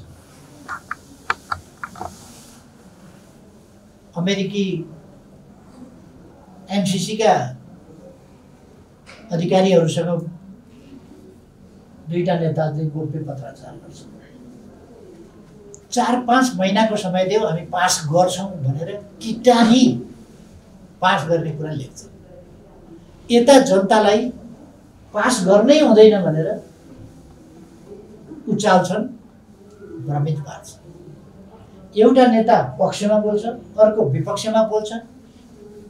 न्यूनतम साझा कार्यक्रम प्रकाशित गरेका छन्, त्यसमा उल्लेख गर्दैनन्। त्यसै बेला मैले एमसिसी परियोजना सम्बन्धमा तपाईँहरूको दृष्टिकोण के हो, सत्ता गठबन्धनको दृष्टिकोण के हो भनेर प्रश्न गरेँ। उनीहरूको कुनै जवाब पनि छैन र गोप्य ढङ्गले अमेरिकासँग एक खालको कुरा गर्छन्, अरूसँग अर्कै खालको कुरा गर्छन्, जनतासँग अर्कै खालको कुरा गर्छन्, पार्टीभित्र आयो अर्कै खालको कुरा गर्छन्। यस प्रकारको अत्यन्तै गैर जिम्मेवार, धोकापूर्ण, दुई जिब्रे चरित्र देखायो। राष्ट्रिय हितलाई गम्भीर सङ्कटमा धकेल्ने काम गरिरहेको छ। तपाईँ हामी सबैले सुन्यौँ, सेप्टेम्बर 29मा 4-5 महिनाका लागि भनेर पत्र पठाइयो। ठ्याक्क 5 महिना पुग्ने 28 फरवरीका दिन समय सिद्धिन्छ भनेर फेरि एमसिसीले लेखेको छ। एउटा कुरा त प्रधानमन्त्रीले एमसिसीलाई लेख्ने कुरा आफैमा प्रोटोकलको हिसाबले, राष्ट्रिय स्वाभिमानको हिसाबले आफैमा एउटा गैर सरकारी संस्था अथवा सरकारी नै संस्था भए पनि एउटा शाखालाई, कुनै एउटा विषयको जिम्मेवार एउटा मन्त्रालय अन्तर्गतको कुनै चिजलाई प्रधानमन्त्रीले पत्र लेख्ने कुरा आफै एउटा अपमानजनक कुरा। अर्को कुरा, अध्यक्षको हैसियतले लेखेको भनेर, अध्यक्षको हैसियतले लेख्ने हो भने त रिपब्लिकन पार्टीका, डेमोक्रेटिक पार्टीका अध्यक्षहरूलाई लेख्नु पर्थ्यो होला, अरूलाई लेख्नु पर्थ्यो होला। अनि कुन पार्टीको अध्यक्ष हुनु एमसिसीको? अर्को, कुन पार्टीका अध्यक्षले लेख्नु पर्थ्यो? गठबन्धनभित्र पनि 2टा अध्यक्षले लेख्ने कुरा। अरू अध्यक्षहरूलाई थाहा छ कि छैन थाहा छैन, किनभने थाहा भए पनि नभए पनि उहाँहरूको बाध्यता छ त्यो गठबन्धनका पछाडि लाग्नुपर्ने, उहाँहरू त्यसमा त कुल्नु होला। तर देश त गम्भीर खेलाची गैर जिम्मेवारपनको शिकार भइरहेको छ। यस कुराप्रति हामी र म के भन्न चाहन्छु भने सभामुखले सरकारले निर्णयार्थ पेश गर्नका लागि संसदमा प्रस्तुत गरेको, दर्ता गरेको चिजलाई सभामुखले पेश नगरेर रोक्छु भन्न सभामुखको अधिकार छैन, कर्तव्य होइन। र उनले त्यो अनधिकृत ढङ्गले बलमिचाइ गरे सभामुखले। यस्तो कुरा यो गठबन्धनको निरीहता हो, पदलोलुपता हो, सत्ता मोह हो। गठबन्धन जसरी पनि कायम राखेर सरकारमा बस्नुपर्छ भन्ने कुरा हो र यस्ता कुरामा पनि सत्ता गठबन्धन चुइक्क बोल्न सक्दैन। को अधिकारका सीमाभन्दा बाहिर गइरहेको छ। पहिले अघिल्लो सभामुखले त्यस्तै ढङ्गले अनधिकृत क्रियाकलाप गरेकै हो र अहिलेको सभामुखले त्यही कुरालाई जारी राखेको छ र अनधिकृत क्रियाकलाप। संसदले के गर्छ त्यो आफ्नो ठाउँमा होला, संसदलाई निर्णयार्थ दिनु पर्यो अधिकार, तर संसदलाई नदिएर रोक्ने कुरा उनको अधिकारभित्र। अनि त्यस्तो अनधिकृत क्रियाकलाप गर्ने सभामुखका प्रशंसाका लागि केही मानिसहरू कुद्छन् अरे पुग्छन् अरे भनेको सुन्दा शरम लाग्छ। कानुन तोडेका कुरालाई गैर कानुनी हरकत, डुअल रोल, द्वैध भूमिका यस्तो खेल्ने मान्छे र निष्पक्ष भूमिका निभाउन नसक्ने, कानुनका आफ्ना मर्यादित दायरामा बस्न नसक्ने सभामुखको प्रशंसा गर्न जाने जस्ता कुराहरू पनि कता कता सञ्चार माध्यममा देख्दा यी सबै शरमका कुरा। कति साह्रो सत्ता लोलुपता, पद लोलुपता, यो अत्यन्तै गैर जिम्मेवार कुरा हो जुन सरकार यसप्रति गम्भीर होस् भन्ने कुरा म फेरि दोहोऱ्याउन चाहन्छु। सरकार यस्तो छ, यस महामारीको दौरानमा पनि सरकार गम्भीर छैन।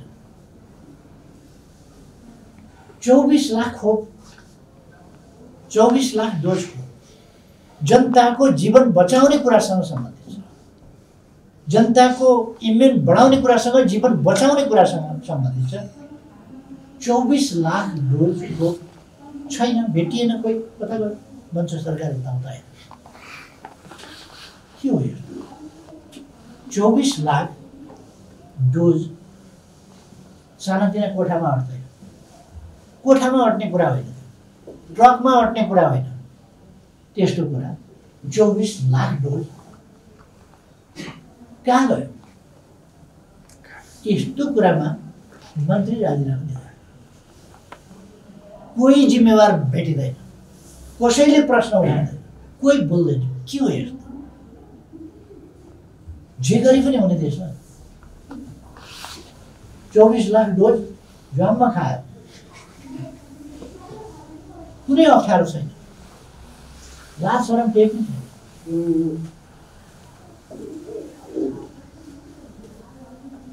म चाहन्छु र हाम्रो पार्टीको माग छ, 24 लाख डोजको हिसाब नेपाली जनतालाई चाहियो। 24 लाख डोज कसैले तर्लप्प खान पाउँदैन। हामी स्पष्ट भन्न चाहन्छौँ, त्यसको कुनै समयमा पनि छानबिन हुन्छ र त्यो हुनुपर्छ। स्वास्थ्यप्रति त जिम्मेवारी छैन। हामीले आधारभूत तहका स्वास्थ्यका निम्ति 5, 10 र 15 सयका हस्पिटलहरू 396वटा अस्पतालको हामीले शिलान्यास गऱ्यौँ। ती अस्पतालहरू बनाउने काम अगाडि बढाउनेदेखि त्यसको प्रतिकूल असर पार्ने गरी बजेट कटौती गरिएको छ र ती अस्पतालहरू निर्माण कार्यक्रम रोकिएको छ। ललिता निवासको जग्गा प्रकरण अहिले कसरी छेकथुन गर्ने, कसरी त्यो अल्बल्याउने, त्यसै कुरामा अहिलेको सरकार लागेको छ। अहिले त ब्ल्याकमेलको राजनीति चलेको छ। पैसा माग्यो व्यापारीसँग, दिएन भने अनि उसका विरुद्ध उद्यम मचायो। ब्ल्याकमेलको राजनीति चलिरहेको छ र उद्यमी व्यवसायीहरूलाई तर्साउने, उद्योग व्यवसायप्रति गम्भीर नहुने, कहीँ अत्यन्तै अस्वाभाविक ढङ्गले पाता र त्यो आइरन ब्लेड र अर्को कबाडको फलाम यो भनेर छुट्टा छुट्टै फरक नियम लागू गरिदिएर केही उद्योगहरूलाई संरक्षण गर्ने, फाइदा पुर्याउने र त्योभन्दा कमसेकम 5 गुणा बढी उद्योगहरूलाई ध्वस्त बनाइदिने, यो अनुचित, अस्वाभाविक, यस प्रकारको खेल कहाँ कसरी भइरहेको छ? हेर्ने कोही पनि छैन, देख्ने कोही पनि छैन, बोल्ने कोही पनि छैन। यो स्थिति अन्त्य हुनुपर्दछ र नेपाली जनता यस्ता कुराहरूमा कारण जान्न चाहन्छ। किन यस्तो भयो? र मैले अघि किसानहरूको धान बालीको कुरा गरेँ। 25 अरबको क्षति भयो भने सरकारले 11 अरबको मूल्याङ्कन गर्छ, अलिक पछि 5 अरब मात्र दिन्छु भन्छ, अनि अलिक पछि दिने कुरै आउँछ। अहिलेको स्थिति छ, जनताका पीर मर्का पनि हेर्दैन केही गर्दैन। अर्थात् यी 7 महिनाका अवधि खेर गएको मात्रै होइन, उल्टो बाटो हिँडेको अवस्था त छ। देश उल्टो बाटोतिर हिँडेको छ। अदालतमा हेर्नुभयो भने, राज्यका अङ्गहरूको म कुरा गर्दै थिएँ, अदालतमा हेऱ्यो भने न्यायाधीशहरू कालोपट्टि बाँड्छन्, न्यायाधीशहरू सर्वोच्च अदालतमा हडताल गर्छन्, बार, सर्वोच्च बार, नेपाल बार, उनीहरू हडताल गर्छन्। अशोभनीय वातावरण, न्यायाधीशहरूलाई अदालतमा प्रवेश गर्न नदिने सम्मका दुनियाँमा कहीँ नहुने त्यस प्रकारका क्रियाकलाप हाम्रो सर्वोच्च अदालतका प्राङ्गणमा हुन्छ। सर्वोच्च अदालतभित्र हुन्छ। सर्वोच्च अदालतभित्र सेटिङका इमेलहरू पढिन्छन्, न्यायालय चल्दैन। अहिलेसम्म पनि न्यायालय चलेको छैन। सुनिराखेको छ 30 गते न्यायालय खुल्छ, त्यसपछि फेरि वरिष्ठ अधिवक्ताहरू बारहरूले फेरि तमासा देखाउँछ। र अब पहिलेकै जस्ता आन्दोलन हुँदैन, त्योभन्दा बेग्लै प्रकारका अलिक एउटा शब्द उहाँहरूले प्रयोग गर्नुपर्छ, बेग्लै प्रकारको आन्दोलन गर्छौँ। यस ढङ्गले राज्यका सबै अङ्गहरूलाई छेडविच्छेद बनाएको छ र स्थानीय तहको निर्वाचन नगरेर तिनलाई त समाप्तै पारिदिने षड्यन्त्र थियो सरकारको, जसलाई हामीले असफल बनाएका छौँ। फेरि पनि यसमाथि यो उपलब्धिमाथि हमला हुन सक्छ, त्यसप्रति हामी सजग रहनुपर्छ भन्ने म सबै साथीहरूलाई आग्रह गर्न चाहन्छु। एउटा हामीले यस बिचमा दुईटा महाधिवेशन गर्यौँ। एउटा असोज 15देखि 17सम्म 15, 16, 17 3 दिन विधान महाधिवेशन गर्यौँ, जसमा हाम्रा नीतिहरू हाम्रो पार्टीले लिने सम्पूर्ण समग्र क्षेत्रका नीतिहरूसम्म र समाजवादका आधारहरू हामी कसरी निर्माण गर्छौँ, समृद्ध नेपाल सुखी नेपालीको गन्तव्यमा कसरी अगाडि बढ्छौँ, कुन कुन बाटोबाट अगाडि बढ्छौँ, सबै नीतिहरू, सङ्गठनात्मक नीति, हाम्रो पार्टी सम्बन्धी र राष्ट्रसँग सम्बन्धित, विकाससँग सम्बन्धित, सुशासनसँग सम्बन्धित, परराष्ट्र सम्बन्धसँग सम्बन्धित सम्पूर्ण नीतिहरू हामीले त्यहाँबाट पारित गर्यौँ, विधिहरू पारित गर्यौँ। अरू कुनै पनि पार्टीले त्यस्तो गरेन। नेपाली कङ्ग्रेसको त झन् सुरु आयो, भोट खसायो, नेता दल बल आदि इत्यादि के के कसो गर्नु, उहाँहरूले नेता छान्नु जानु, नेता छान्ने बाहेक महाधिवेशनको केही पनि भएन, अथवा महाधिवेशन नेता छान्ने र कर्मकाण्ड पुर्याउने कर्मकाण्डी मात्रै हो। कति बुद्धिजीवीहरूले भनेको सुने मैले, नेकपा एमाले त नीतिको बारेमा त चर्चै गरेन, नीति त हुँदै भएन, नेपाली कङ्ग्रेसको नीतिको बारेमा चर्चा भएन, त्यो उल्लेख छैन, चर्चा गर्दैन बुद्धिजीवीहरू। नेकपा एमाले त्यत्रा पुस्तकहरू नै निकालेको छ 3 दिन 3 विषयमा। विधान महाधिवेशन स्पेसल ढङ्गले गर्यो, त्यो चाहिँ विधानको त चर्चै गरेन एमाले, विधान त छँदै छैन, नेकपा एमालेसँग विधि छँदै छैन, नीति छँदै छैन। म बुद्धिजीवी साथीहरूलाई आग्रह गर्न चाहन्छु, नेकपा एमालेका नीतिहरू अल्छी नमानेर एकपल्ट पढिदिनुहुन्छ कि अध्ययन गरिदिनुहुन्छ कि त्यसमा हामी बहस गर्न चाहन्छौँ। यदि नेकपा एमाले लिएका राष्ट्रियता सम्बन्धी, लोकतन्त्र सम्बन्धी, विकास सम्बन्धी, सुशासन सम्बन्धी अथवा संरचनागत प्रश्नहरूको सम्बन्धमा, संविधान कार्यान्वयनको सम्बन्धमा, अरू के सम्बन्ध, शिक्षाको सम्बन्धमा, स्वास्थ्यको सम्बन्धमा, पर्यटनको सन्दर्भमा अथवा सामाजिक परिवर्तन रूपान्तरणको सन्दर्भमा कुनै कुराको सम्बन्धमा यदि नेकपा एमालेका नीतिहरूमा कुनै कमी कमजोरी छ भने हामी तपाईँहरूका कुरा सुन्न तयार छौँ, छलफल गर्न तयार छौँ, कमी कमजोरी छन् भने सच्याउन तयार छौँ। तर नेकपा एमालेका नीति नै छैन भनेर आफ्नो अनभिज्ञता, त्यत्रो महाधिवेशन भयो, विधान महाधिवेशन नामै जहाँ विधि र विधान पारित गरियो त्यो नै नदेख्ने गरी तपाईँहरूलाई के भन्नु? केही बुद्धिजीवीहरूले त्यस्ता चर्चाहरू चलाएको मैले हेरेँ, सुने, टेलिभिजनका बहसहरू हेरेँ, आश्चर्य लाग्यो। दुईपट्टि त्यो एकाको उसले राख्दाखेरि पनि अगाडि त देख्छ नि, तर अगाडि चाहिँ महाधिवेशन पनि नदेख्नु अलिकति बढी हो कि जस्तो पनि मलाई लाग्छ।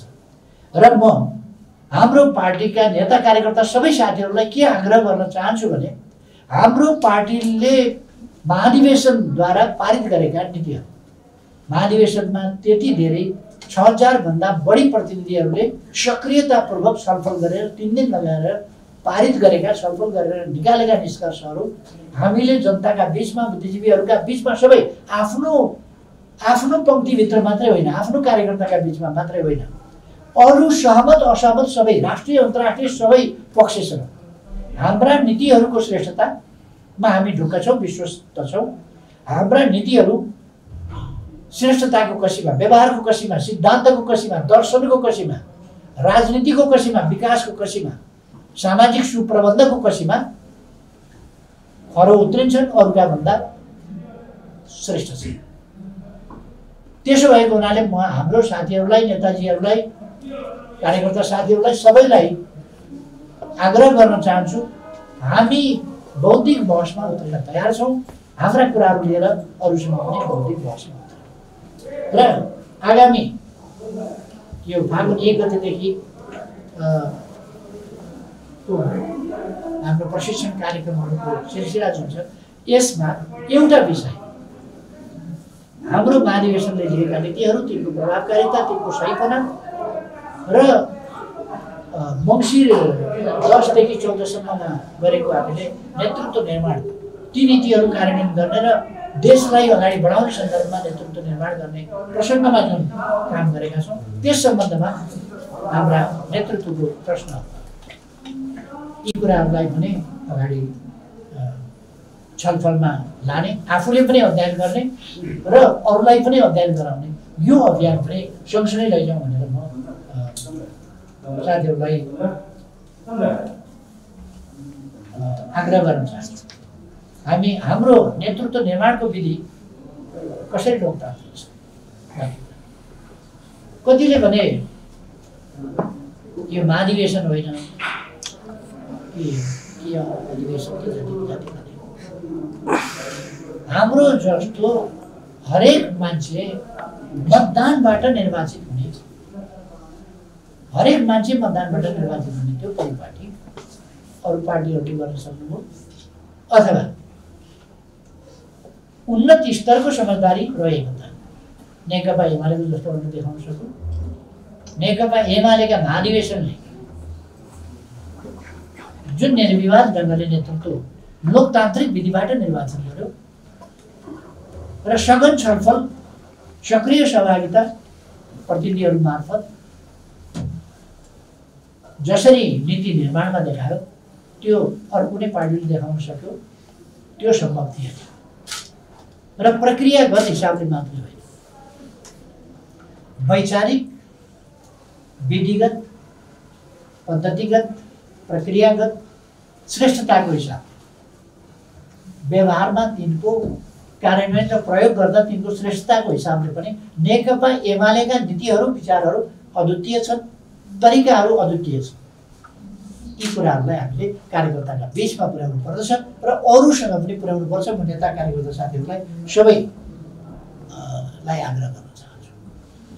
गएका महाधिवेशनहरूले हाम्रो पार्टीको वैचारिक उचाइ, एकताको प्रसङ्गबाट हेरौँ, विचारको प्रसङ्गबाट हेरौँ, लोकतान्त्रिक अभ्यासको प्रसङ्गबाट हेरौँ, जुनसुकै कोणबाट हामीले हेऱ्यौँ भने पनि हाम्रो पार्टीलाई एउटा नयाँ उचाइ प्रदान,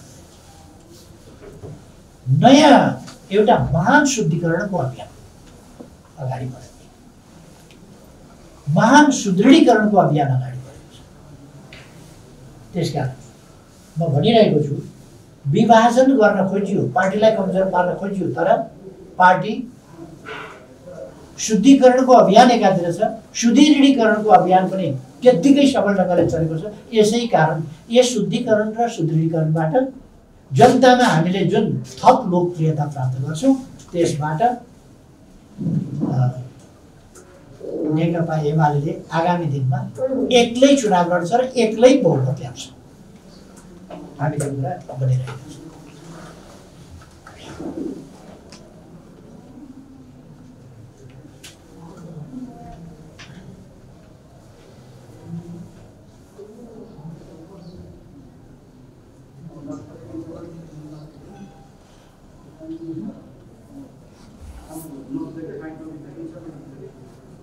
हाम्रो पार्टीले गरेका अरू थुप्रै काम,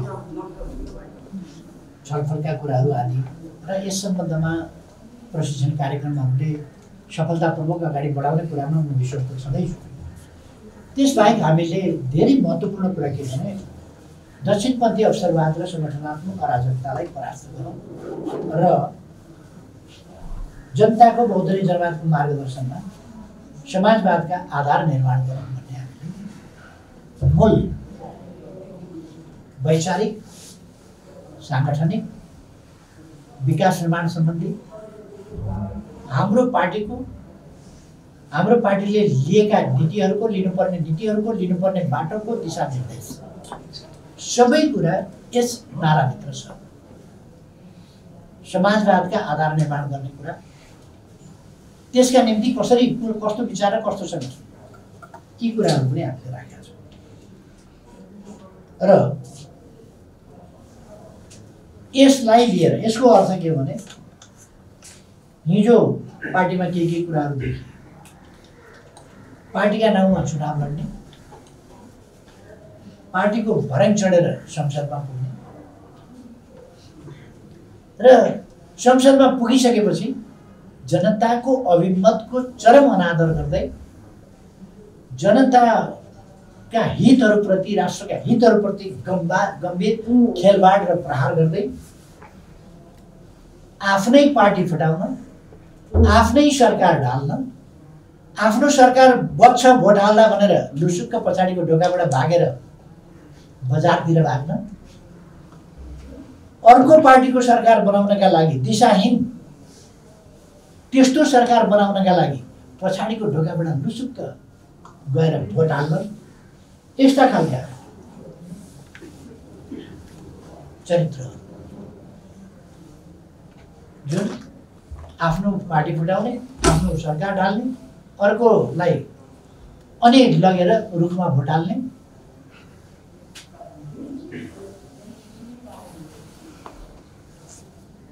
र विपक्षीलाई आफ्नो पार्टीका जरा उखेल्ने, विपक्षीका मल जलाउन थाल्ने जुन प्रवृत्तिहरू प्रकट भएका छन्, त्यस्ता प्रवृत्तिहरूलाई पनि हामी रोक्छौँ।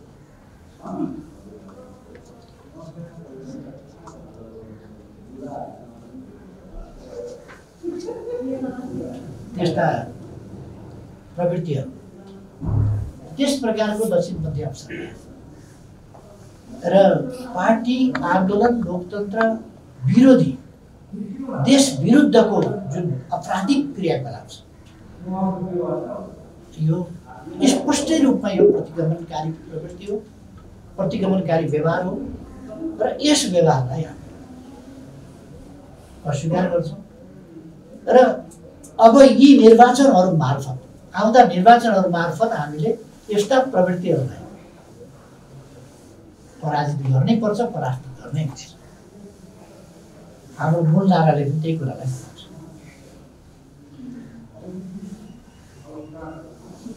सङ्गठनात्मक अराजकता पार्टी निर्माणको सन्दर्भमा अर्को एउटा बाधा बनेको छ।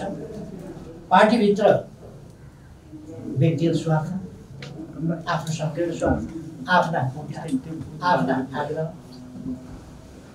यिनीहरूलाई केन्द्रभागमा राखेर खिचला गरिरहने, नेतृत्वलाई घेराबन्दी र असफल पार्न प्रयास गरिरहने र सामान्य मतभिन्नतालाई शत्रुतापूर्ण व्यवहार गर्ने, आफ्नो निजी सङ्कीर्ण महत्त्वाकांक्षा, क्षणिक महत्त्वाकांक्षा पुरा नभए अत्यन्तै अधैर्यताका साथ पार्टीलाई धम्की दिने, केही बोलाउने र पार्टी छोड्ने जस्ता खालका त्यस प्रकारका क्रियाकलापहरू, विचारहरू, अभिव्यक्तिहरू वा कोही देखा परेका व्यवहारहरू, त्यस्ता प्रवृत्तिहरूलाई परास्त गरेर, त्यस्ता विचार प्रवृत्तिहरूलाई पराजित गरेर मात्रै हामी वास्तवमा सही पार्टी निर्माण गर्न सक्छौँ, देश र जनताप्रति समर्पित पार्टी निर्माण गर्न सक्छौँ र हामीले त्यस्तै पार्टी निर्माण गर्नुपर्छ।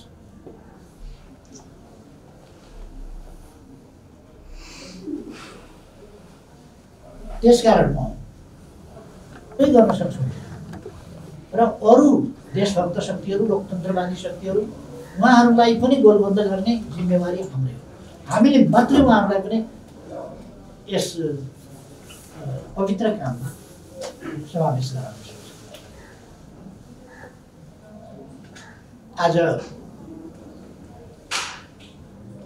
जनादेश मार्गी लोकतन्त्र जो हामीले अप्नाएका छौँ र परमादेश मार्गी प्रतिगमनकारी षड्यन्त्रका बीच वास्तविक लडाइँ आवश्यक रहेको छ।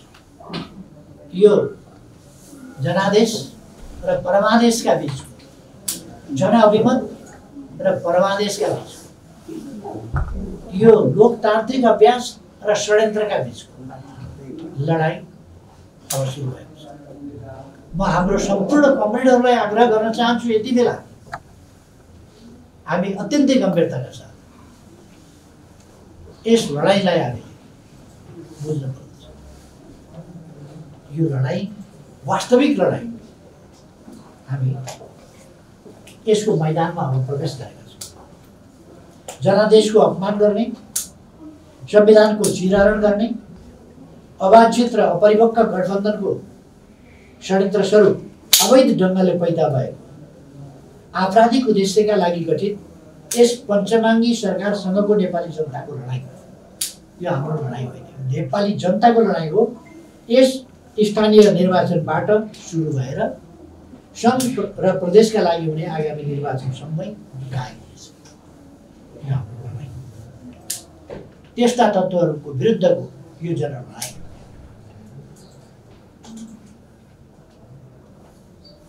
सार्वभौम सत्ताका मालिक, राज्य शक्तिका स्रोत र परम न्यायदाता महान जनताबाट पवित्र जनमतको बाटोबाट बाचा कबुलका साथ अरूका लागि बनेको कम्फर्टेबल गठबन्धन र त्यसको कम्फर्टेबल सरकारबाट देशलाई शुद्ध पार्ने काम यी निर्वाचनहरूबाट सम्पन्न गर्नेछ।